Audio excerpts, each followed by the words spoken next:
Hi, I'm Chelsea. And I'm Sophie, and we are here to help guide you to the why behind your wellness why. Come join us on our journey.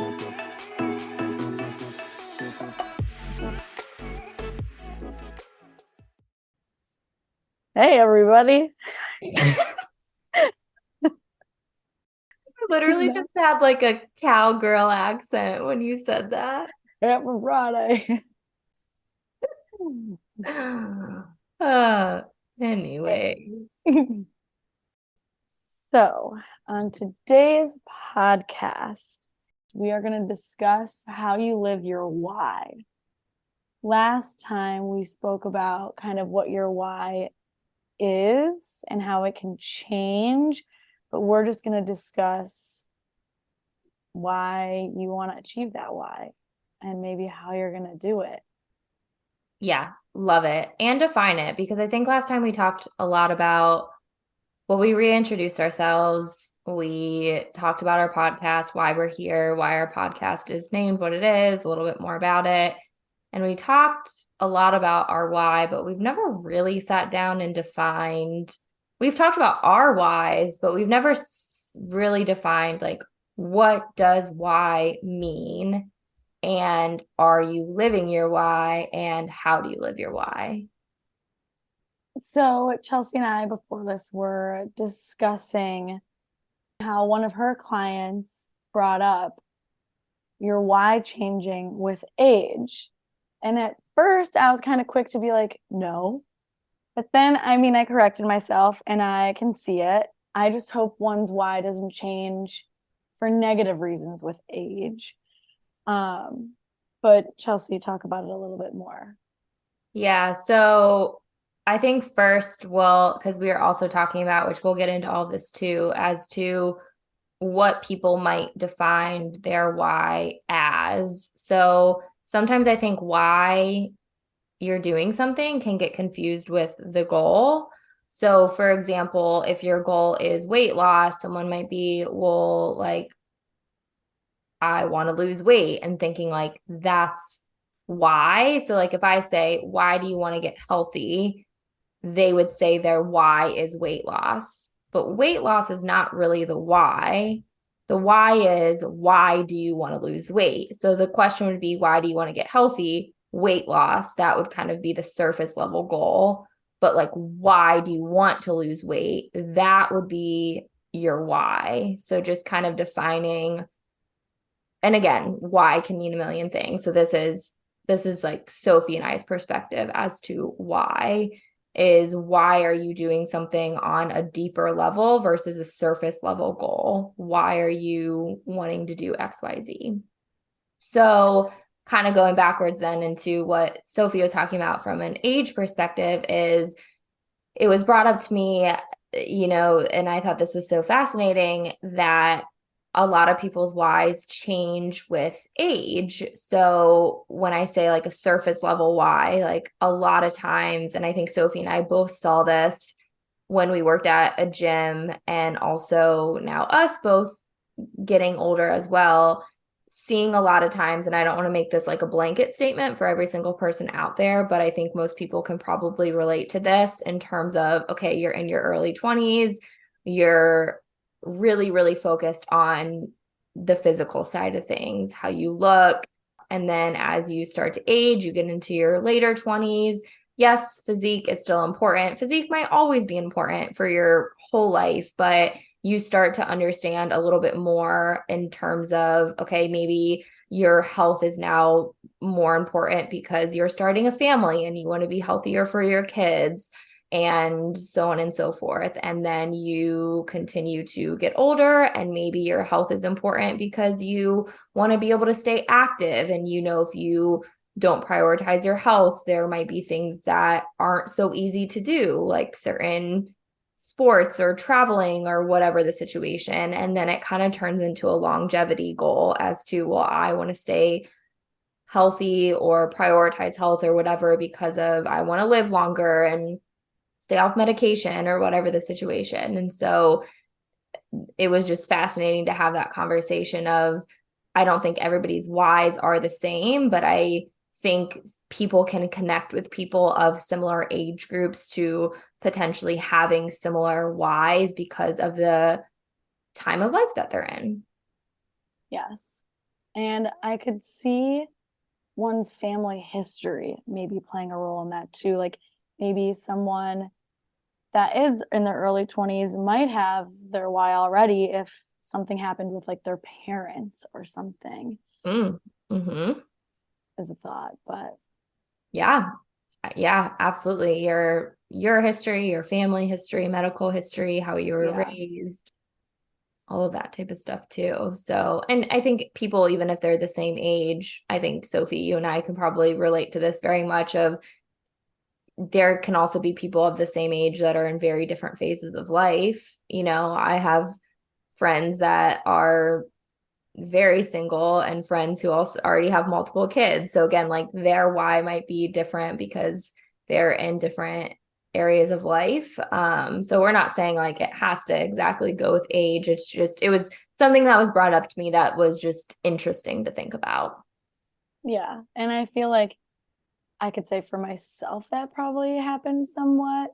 I mean, running in high school and college, my why, I mean, I loved it. Running made me feel so strong and empowered, and I felt like I could run down anyone and beat anyone. I wish I would be an Olympian, but um and then it kind of went to, graduating college and still running out of guilt at that point and wanting six pack abs and such a flat stomach because in my mind through like social media and what I had seen and known that if you have a flat amazing six pack stomach that you're like beautiful and fit, and that was like the social norm to me. And that has changed, thank goodness, to wanting to be strong. And I feel like I kind of maybe found part of my why before that image got in my head. Um, I don't want to interrupt you, but I have a question. yeah, So basically, what you're saying is beforehand, so like kind of breaking it down, the goal was maybe, which I'm sure there was more than one goal, but let's take the example you gave of a six pack. The goal was having a six pack. And at the time, you thought your why was because you wanted to be fit and beautiful and all of that type of stuff, correct? yes. But now knowing like what we have talked about and now knowing where you are in life, would you describe that as a why? Like, do you feel being fit and beautiful is an example of a why? It could be to someone, but I think there's probably more to that. Like, why do And they want to be fit? yeah, Yeah. yeah. I luckily learned that just because you have a six pack does not mean you're strong. I mean, it also doesn't mean you're fit or beautiful, but anyone and everyone is fit and beautiful, okay? But Amen. yes, but just because you have a six pack does not mean you're strong. Like that can be so genetic, a more lean torso and less lean limbs, or vice versa. It's common, it's a thing. I have friends that have six packs and don't work out, and vice versa. Mm-hmm. But like the strongest people in the world, the strongest man and the strongest woman that deadlift like 1,000 pounds and 700 pounds, they don't have six packs that are visible to the human eye. They have a really strong core that they can engage, and good luck pushing them down. Yeah. Um, but yeah, my why has obviously changed to big picture and wanting to be strong and deadlift until my deathbed, cuddling a barbell in my coffin. And why? Why do you want to be strong until your Because I coffin? love it. Like, truly, I feel like I just love that feeling. I love it, makes me feel so badass. I don't know if I am, but like, I just love that feeling, like, is my happy place. And I Yeah. want to be able to do that long term, not just like tomorrow or in a week. Like I want to do that forever. So you have to be smart about that. So like joy and confidence and longevity, if we were to like kind of put three words to it, I don't want to put words in your mouth, but like from what I'm Yeah. hearing, it sounds like it's for confidence, like, and joy, making it brings you happiness, and then wanting to do it for a long time. So longevity. Yeah. And I want to look good, like Oh, yeah. obviously, but like that comes with it, you know? Yes, absolutely. And I think you can probably relate to this is like previously in your early 20s, maybe the goal was to look good. But now, yes, you still want to look good, but you also want to feel good too. So it's bringing like another layer onto it. Yes, because even if I had a six pack, but I wasn't in the proper mental state, I wouldn't feel good. So I would still be beating myself up and I would be miserable. But now I'm in a clear headspace where I don't feel that way. You know, you want to like confidence is king here. Yeah, I think you kind of brought up two really good points. The first one I want to mention real quick without getting like too much off topic is the whole six pack conversation can be applied to weight in general. And I think we're going to do a whole different podcast on this, like talking about the BMI scale versus body fat versus weight on the scale. Because unfortunately in our society, there's so much uh, like controversy. I don't really know the word to put with it, which we'll talk about it more in that podcast, but it makes my heart break thinking about it because you're exactly right. Like so many people put goals around physical goals, but that doesn't mean like again, like if your goal is to get stronger and you think a six pack is going to bring strength, it might not. Or same with if someone's goal is to way less because they think they'll be happier, they might not be. They might be, but they might not be. There might be something deeper going on. And so and I think we talked about this a little bit last time, but that's just something so important to think through is like keep asking yourself why until you get to that deep root thing, because it's like, okay, why do I want to be healthier? Because of XYZ. Well, why? Because of XYZ. Well, why? Like keep asking yourself, because every time you ask yourself why, you're going to bring yourself to a deeper level and it's just going to help get you to that next step and help you progress towards your goals. And you might cry, but that's okay. And at Equinox, they literally were like, if you can't make the person cry while you're asking them for their why, you did a bad job. And I was like, whoa. But no, like this gets personal. I have to say, like it gets Absolutely. really personal. Yeah. And I think though it's really important to get personal with yourself because you're your own best friend. And if you truly figure out your why and get that deep, that takes your quote unquote why or the thing behind the goal from surface level to just like that internal feeling that you really want it, that gives you that drive and maybe extra motivation. But that will then create that why and that habit and you living out your why for your whole life Mm-hmm. versus I just want a six pack. Okay, got my six pack. Boom, done. You know? Then what? I actually had that conversation this week. I'm trying to think exactly what we were talking about, but we were talking about the lines. I don't know how we even got on the topic of that, but we were talking about now what? Like that person felt like they needed to do a 30-day challenge or a 30-day workout program to help with motivation. But then the question was like when that was all done, then what? And I actually talked about that on my story on Instagram a couple of weeks ago of like if you're doing a challenge or something like that, then what happens after that? Why are you doing that challenge? It, again, all goes back to the why. So important. Yeah, because you should hopefully keep that going, whatever like that was, if it really meant a lot to you. Yeah, absolutely.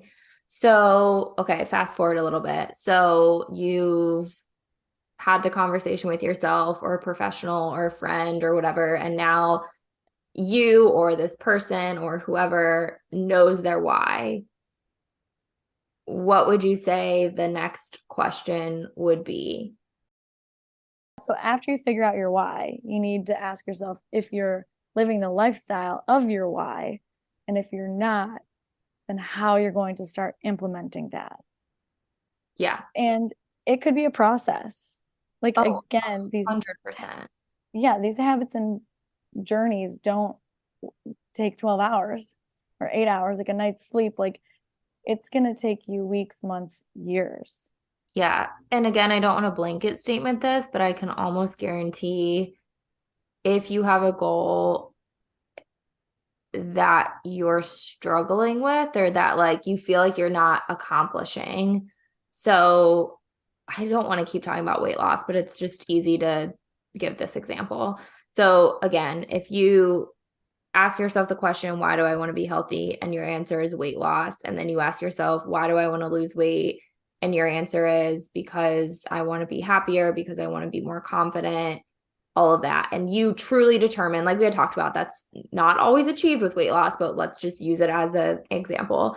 So say that's your why for confidence, for, happiness, all of that type of stuff. Then the question is, are you, like Sophie said, are you living the lifestyle to be giving you that confidence, to be giving you that happiness? And if you feel like it's a challenge right now, if that's the goal that you're working on, the answer to that question, are you living your why, is probably no at the beginning. But living your why, say you want to live a strong, long life, would be working out 3 to 4 days a week. So essentially, the easy way to think about, are you living your why, or how do you live your why, goes back to habits. 150%. So I guess the other way you could ask yourself that question is, are you living your why? And how to do it is, are you creating the habits to get you to your goal to then help you live your why? Your why is a lifestyle. Oh, absolutely. Yeah. Should we make t-shirts? Trademarked right here. Nobody steal it. No, I'm just kidding. But it totally is. It totally is. I want to bring up a good point that Chelsea was saying about when you achieve your goal, now what? Make another one. Don't even think twice about it. Maintenance and or like make another one, add on something else. Like, oh, I can do pull-ups now. I want to do more pull-ups. Oh, I did one push-up. I want to do more push-ups. Mm-hmm. Yeah. Which the weight loss one is tough. Like I hit my weight goal. Okay, great. Now I get to live in this lifestyle and make it maybe a little more fun than I was on the journey to get here. But now I'm going to make it fun and maybe pick up a new hobby and I'm going to maintain it here. Yeah. I think everybody knows this, but it's sometimes hard to accept. That's why yo-yoing with health is such a problem in America, because someone sets a short-term goal, they get to that goal, or they don't get to that goal because they realize it was an unrealistic goal for them and their lifestyle. And then the cycle starts all over. So they'll do something, they'll achieve it, they don't know what to do next, they'll stop, or they'll not even get close to achieving it because the goal was so unrealistic with their lifestyle, their why, their schedule, all of that type of stuff. I don't want that to be looked at as negative, but unfortunately, it's the truth in our society. I agree. And I do think a lot of people will it's in Atomic Habits. I feel like I didn't read it, but he talks about ice, and the temperature you need to melt ice and the energy you have to keep putting in to get to that melting temperature takes a lot of energy to get there. And it doesn't happen overnight. And then, like, as soon as you get that little bit of progress, like, it all comes together, which then, like, there's so many degrees you have to go down to melt the ice until you hit it, or up, whatever. And then when you hit it, it starts melting and then it happens, but it's like you have to hang on for a little bit longer. Mm-hmm. Yeah. Yeah. We probably said that book in our habits podcast, but since that was a while ago now, Atomic Habits is a book by James Clear. It is a really, really great resource. Is it easy to live your why? No. Good answer. But I said this actually on Instagram the other day too. I think it's a hard conversation when we talk about ease of things, because I'm a firm believer that you can make achieving a healthy lifestyle simple. But I don't think simple means no effort and easy, if that makes any sense. Totally.